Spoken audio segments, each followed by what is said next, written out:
Hey everyone, welcome back to the Voodoo Sidecar podcast. Thank you so much for joining me today. Today we're doing a little bit of a spin on a classic margarita. However, we are using a basil, lemongrass, and lemon rind infused Blanco tequila. So we're going to start off with using 2 ounces of that.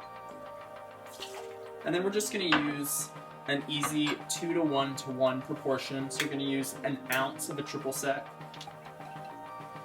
and 1 ounce of lime juice. Gonna add ice and shake, baby.